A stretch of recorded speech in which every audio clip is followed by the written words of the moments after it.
palavra está com o reverendo Elias. Boa noite, amados irmãos e irmãs. Alegria estar de volta neste culto de ensino. Nós estamos já perto de terminar o estudo do Salmo 23 e vamos fazê-lo na próxima semana. Hoje a gente vai estudar o verso 5 do Salmo 23. Eu quero lembrar antes que a gente nunca pode deixar de ter essa coisa bem firme na nossa mente, o lugar de onde nós viemos, de onde Deus nos tirou. Porque todas as vezes que, como crentes, nós começamos a esquecer de que nós fomos tirados do pecado, da lama, da morte para a vida, a gente começa talvez a ter momentos de autoconfiança crescente e a gente pode até começar a escorregar em algumas coisas que talvez antes a gente não fosse escorregar.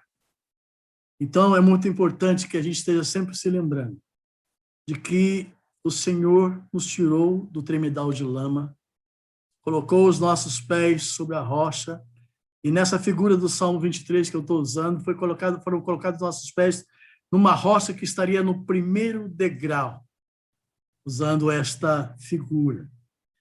Neste primeiro degrau, tendo sido resgatados pelo Senhor Jesus, nós somos agora alvos do pastoreio de Deus. Somos ovelhas do pastor. E como ovelhas do pastor, na medida que você vai avançando no Salmo 23, você vê que o Senhor é o meu pastor, de nada a gente tem falta. Assim, todas as nossas necessidades físicas e espirituais, elas são supridas pelo Senhor. E são supridas desde as mais básicas até as mais espirituais. Aquilo de que nós precisamos efetivamente, o Senhor sempre vai nos suprir. E de todas as carências que nós temos na nossa vida, certamente a maior delas é estar cada vez mais próximo de Deus. Então, os degraus que aqui a gente tem feito referência são, na verdade, providências de Deus para todas as necessidades do seu povo. E são providências que nos levam cada vez mais próximos dele.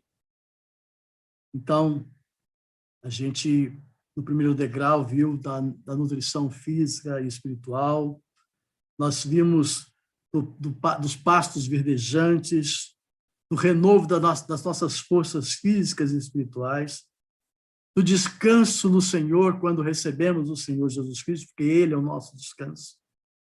E também pelo fato de que nós somos dele e deixamos que Ele conduza a nossa vida, Ele nos guia pelas veredas da justiça, por amor do seu próprio nome. E na semana passada, nós começamos a ver que, estando nesse patamar, em que a gente já está sendo guiados pelo Senhor, passadas todas essas fases anteriores, que são cumulativas, estamos todos os dias nelas, nós passamos a ter desafios próprios do cristão. E na semana passada nós vimos que o primeiro desafio para a nossa vida de crente é o desafio de passar pelo vale da sombra da morte e do sofrimento. Vimos isso semana passada. Vimos que neste vale o Senhor está exatamente ali conosco. Hoje nós temos o segundo desafio, o desafio do enfrentamento dos inimigos. Enfrentamento dos inimigos. O verso 5 diz: preparas-me uma mesa perante mim na presença dos meus inimigos. Unges a minha cabeça com óleo, o meu cálice transborda. Veja que até o verso 4, a proeminência era a figura do pastor, providenciando todas as coisas para nós. Agora, no verso 5º, esse pastor também, ele é um anfitrião. É alguém que está nos convidando a participar de um banquete com ele. E nesse banquete, é ele que é o grande anfitrião. É ele que promove tudo a respeito desse banquete. Esse banquete é para a própria glória dele. O Senhor, então, convida o seu povo a participar desse banquete, que é um banquete real, porque ele também é rei. E nos convida a sentar-se com ele à mesa, para sermos nutridos novamente e para sermos honrados na presença dos inimigos. Preparas uma mesa perante mim, na presença dos meus inimigos. Meus irmãos, a gente pode perguntar assim: quem são esses inimigos que estão vendo o povo de Deus saboreando a mesa quando o Senhor está concedendo a vitória? O Salmo 23 não dá nenhuma pista a respeito desses possíveis inimigos, desses adversários. Mas nós temos na palavra de Deus muitas e muitas narrativas a respeito de adversários do povo de Deus. Por exemplo, Esdras contou sobre os inimigos de Benjamim e Judá na época da reconstrução do templo. O Senhor também derrotou os inimigos de Abraão, derrotou os inimigos de Davi e muitos outras pessoas que foram mencionadas na Bíblia. Davi teve muitos inimigos ao longo de sua vida. No Novo Testamento, Paulo fala em Filipenses capítulo 3, verso 23, dos inimigos da cruz de Cristo dentro da própria igreja. Parece incrível isso. Paulo menciona inimigos da cruz de Cristo dentro da própria igreja. Então, meus irmãos, minhas irmãs, os inimigos de Deus, eles estão em todo o tempo da história. Lá no início dos nossos estudos, nós vimos a respeito de Gênesis 3:15. Desde aquela época, desde a queda, os inimigos estão por aí. E o maior de todos eles está por aí. Mas eles vão estar na história tempo que o Senhor permitir. Na verdade, esses inimigos, e o maior deles já está debaixo dos pés do Senhor Jesus. Mas ainda virá o tempo da vitória final. A palavra nos ensina, meus irmãos, que os inimigos do povo de Deus são inimigos do próprio Deus. Guardem bem, os inimigos do povo de Deus são inimigos do próprio Deus. Quando os exilados voltaram a trabalhar no templo, os inimigos de Judá e Benjamim souberam do projeto e se ofereceram para ajudar na obra. Zorobabel sabiamente recusou a ajuda, porque ele sabia que, de fato, eles eram adversários, eles eram hostis à causa. Aquela oferta de trabalho grátis, na verdade, era muito suspeita. Sabe? Você acha essa narrativa lá em Esdras, capítulo 4. E no Salmo 81, versos 13 e 14, nós temos este ensino maravilhoso de Deus para nós. Oh, se o meu povo me tivesse ouvido. Se Israel andasse nos meus caminhos, em breve eu abateria os seus inimigos e viraria a minha mão contra os seus adversários. Os inimigos do povo de Deus são inimigos de Deus. Mas aqui no Salmo 23, verso 5, como eu falei, o bondoso pastor é agora anfitrião, que nos convida a participar do banquete, da mesa dele, na presença dos inimigos. Então, nesse verso 5 aparecem algumas ideias que já foram ditas antes. Reaparece a figura da nutrição, reaparece a certeza da presença de Deus ali na mesa. O fato de estar ali na mesa significa que eles estão restaurados pelo Senhor para estarem ali. Significa proteção, significa segurança. Por este versículo, nós temos o ensinamento de que o cristão, o crente fiel, é convidado de Deus para ser honrado por ele perante os inimigos do seu povo. Mas é interessante notar 3 destaques nesse verso. Em momentos de dificuldade, é sempre possível experimentar a plena suficiência de Deus.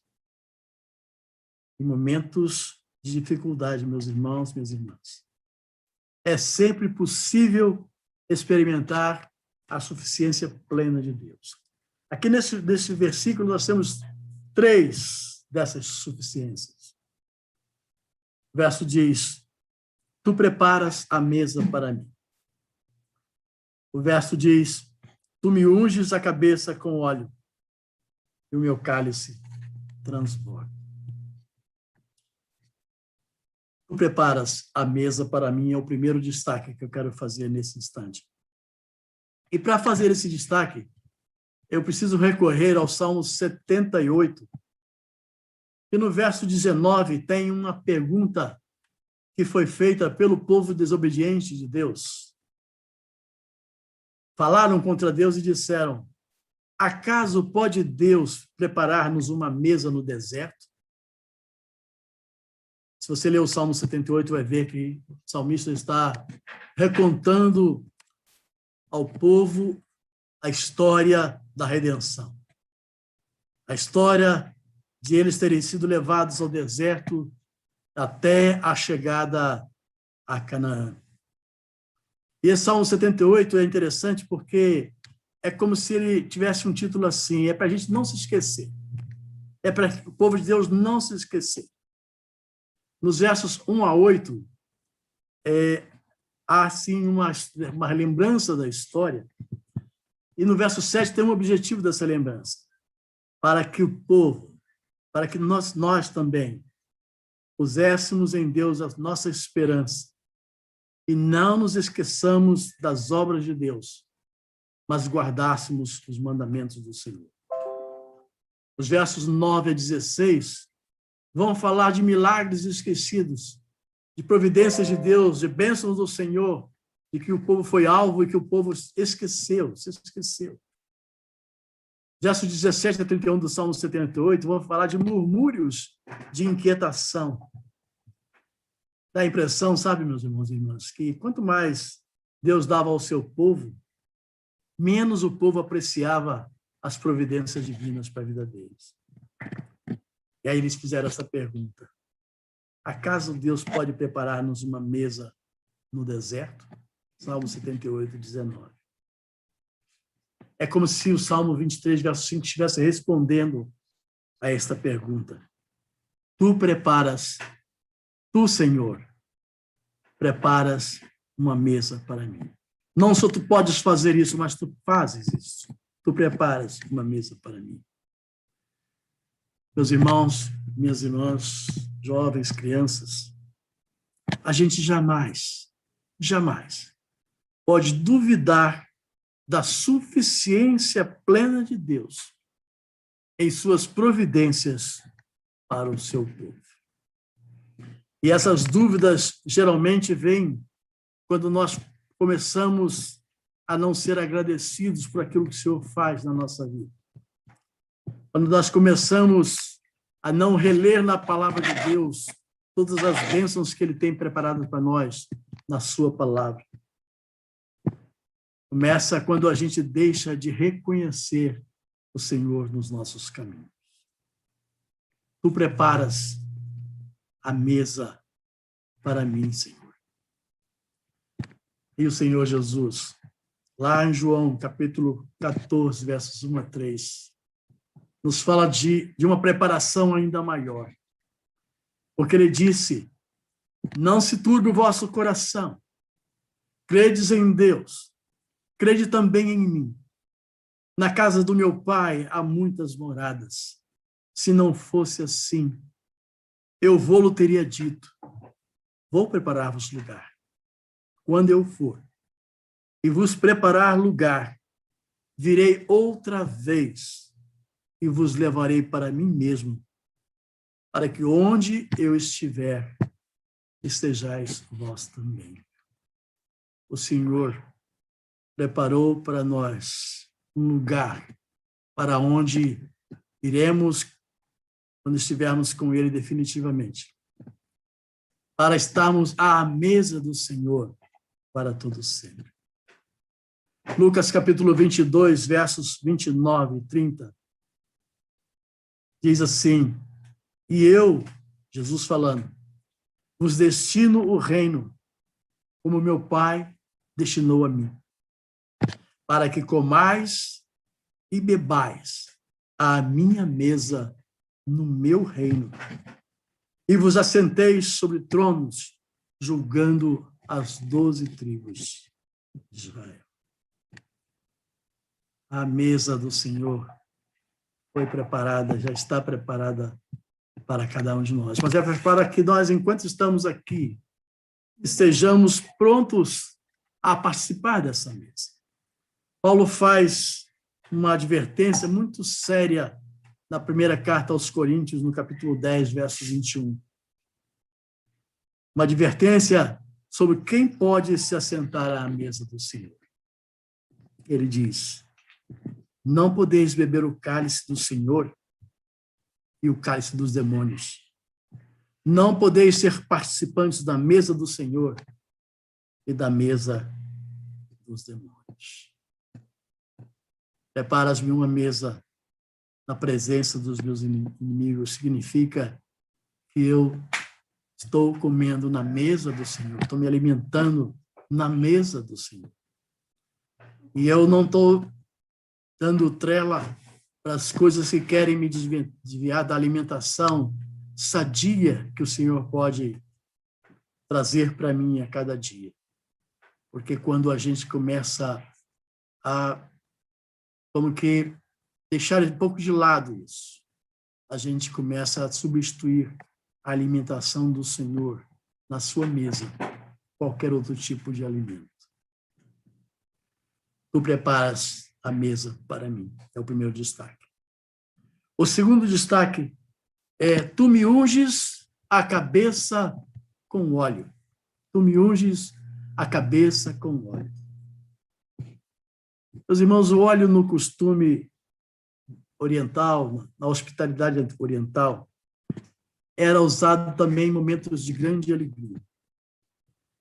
O anfitrião gracioso dava ao hóspede um óleo perfumado para se refrescar e para se alegrar, principalmente com aquele calorzão que eles tinham lá. O óleo acalma a pele e o rosto. Em Eclesiastes, capítulo 9, versos 7 e 8, nós temos assim a afirmação de que o óleo é um símbolo de felicidade. Em todo o tempo, sejam alvas as tuas vestes, e jamais falte o óleo sobre a sua cabeça. Hebreus capítulo 1, versos 8 e 9 diz, a respeito do Filho, o Senhor diz: o teu trono subsiste pelos séculos dos séculos. Cetro de equidade é o cetro do teu reino. Amaste a justiça e odiaste a iniquidade.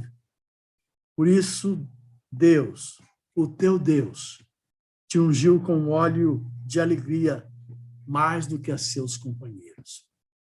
O escritor estava se referindo a Jesus Cristo.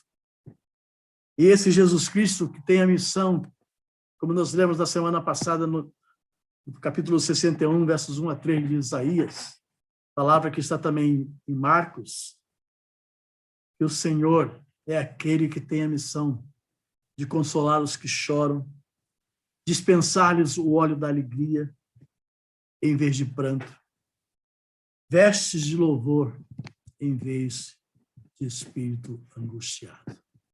quando você está à mesa do Senhor e se mantém firme com Ele, você tem este bálsamo do Senhor sobre a tua vida, todos os dias, para fazer com que você enfrente todos os tipos de situação que possam ser contrárias a você, inclusive os seus inimigos.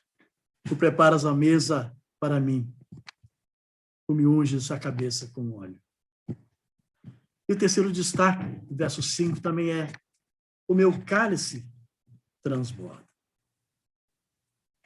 Quando um hóspede chegava na casa de um amigo, era comum, na hospitalidade oriental, eles fornecerem óleo e vinho para minimizar as consequências da viagem por aquele calorão todo, às vezes do deserto, ou daquele clima muito quente de lá. Mas o Salmo diz que o pastor faz mais. Ele faz com que o copo transborde. Meus irmãos, o banquete para o salmista aqui é uma celebração da provisão de Deus para a sua vida, da proteção de Deus. Isso revela uma experiência de intimidade com Deus, de intimidade. A vida está cheia, saciada de bênçãos, e ele transborda de ação de graças. Não há medida para o enchimento do Espírito na sua vida. Quanto mais você se encher do Espírito, mais você está em condição de participar desta mesa do Senhor, que te alimenta, que te sustenta, que te nutre, que te protege. Davi está dizendo, então, que o Senhor encheu a sua vida de coisas boas, e os inimigos viam isso e não lhe tocavam. Meus irmãos, minhas irmãs, é uma condição natural do Filho de Deus, no meio de qualquer conflito, ele ter esta certeza, pela fé em Cristo Jesus, de que o Senhor está exatamente ali com ele. E ainda lhe concede alegria, mesmo no meio do perigo. Mais uma vez, devemos lembrar, queridas irmãs, em momentos de dificuldade, é sempre possível experimentar a suficiência plena de Deus na nossa vida. Mas o Senhor, na palavra dele como um todo, nos dá orientações muito precisas de como lidar com os nossos inimigos. Sabendo que os nossos inimigos são inimigos de Deus. Há muitas histórias na Bíblia sobre os inimigos que nos orientam e nos ensinam a deixar que o Senhor lide com os nossos inimigos. É engraçado a gente pensar que um crente possa ter inimigo. Mas nesse mundo caído, tudo é possível até, mas o Senhor tem, pela sua palavra, a orientação clara e precisa para aqueles que têm o Senhor Jesus, de que eles podem e devem deixar o Senhor lidar com as questões dos seus adversários. Ele pode dizer não à justiça própria. Sabe, meus irmãos, porque a nossa vitória não se dá por força, nem por poder, mas ela se dá pelo Espírito Santo que habita em nós. O Senhor é a nossa vitória. A vitória que vence o mundo é a nossa fé em Cristo Jesus. E nós temos essa certeza pela palavra do Senhor, que o Rei Jesus governa e governará até ele subjugar todos os seus inimigos e os nossos. Inclusive, o maior deles, Satanás. Assim, meu irmão, minha irmã, se é o caso de você ter algum inimigo, alguma inimiga, é para pensar sobre isso. mas deixa o Senhor lidar com eles.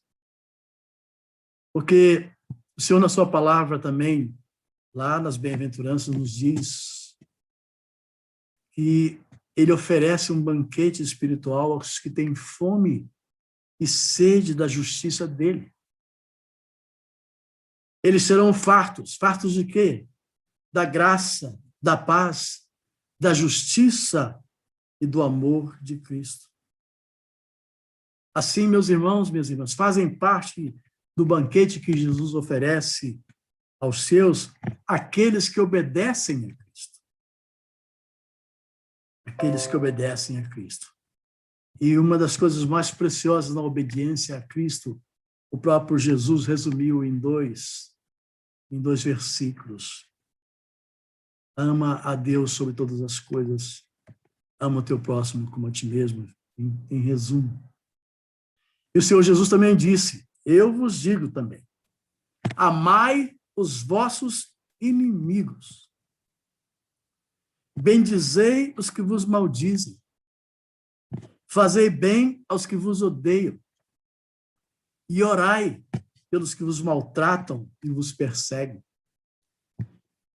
Note bem qual é a finalidade disso que Jesus falou, para que sejais filhos do vosso Pai que está nos céus. Porque ele faz que o seu sol se levante sobre maus e bons, e a chuva desça sobre justos e injustos. Assim, estar na mesa com o Senhor nos provendo de tudo no meio, em frente aos nossos adversários, perante os nossos adversários, é uma situação em que nós estamos sendo obedientes ao Senhor. Só podemos participar dessa mesa pela obediência ao Senhor, aos mandamentos do Senhor, à lei de Deus.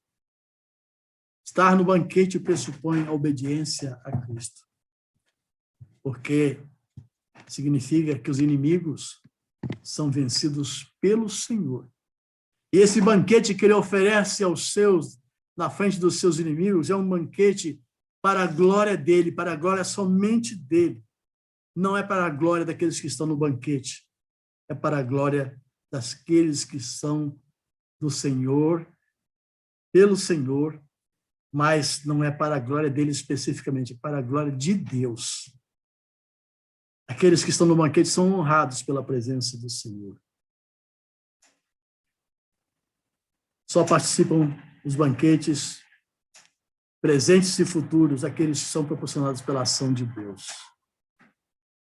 Note que os versos 5 e 6, os versos que nós temos, verso 5 que nós estamos vendo hoje, e o 6, pela graça de Deus, nós veremos na semana que vem. São versos que antecipam os banquetes presentes e futuros, proporcionados pela ação de Deus na nossa vida. Esses banquetes são proporcionados a vidas entregues sem reservas ao Senhor. Este Senhor que nos pastoreia ao longo da vida para que permaneçamos nele. Eu não sei qual é a situação daqueles que estão hoje aqui, nos vendo, nos ouvindo, participando deste culto. Se há alguém aqui participando de momentos de lutas com pessoas que lhe ameaçam, talvez por causa da sua fidelidade a Deus, ou por um motivo que você mesmo causou, ou por qualquer motivo. Eu quero, em nome de Jesus, orar com você para que você entregue as suas lutas nas mãos do Senhor. Deixe o Senhor lidar com isso. Ore. Ore como no Salmo 43, verso 1, que diz assim, faze-me justiça, ó Deus, e pleiteia a minha causa. Livra-me do homem fraudulento e injusto. Não fique, meu irmão, perturbado em sua alma. Espere em Deus, porque você ainda vai louvá-lo, porque ele é o teu auxílio, o teu Deus, é a tua rocha, é o teu escudo. Assim nós vimos que aquelas ovelhas do pastor que têm se mantido buscando o Senhor, subindo os degraus de glória em glória, para se aproximar mais do Senhor, para aprender mais do Senhor, para receber do Senhor a orientação, o alimento espiritual, para receber do Senhor a proteção. Eles podem passar pelo desafio do Vale da Sombra da Morte, como vimos semana passada. E ele pode passar pelo desafio do enfrentamento dos inimigos. E a sugestão da palavra de Deus, na verdade, o mandamento da palavra de Deus é que nós deixemos Deus lidar com eles. Pratiquemos a justiça dele e não a nossa. Porque assim nós podemos estar à mesa que ele oferece para a sua própria glória. E assim nós poderemos caminhar para o próximo degrau, que é o degrau da perseverança até o dia de Cristo. Que o Senhor nos abençoe. Amém.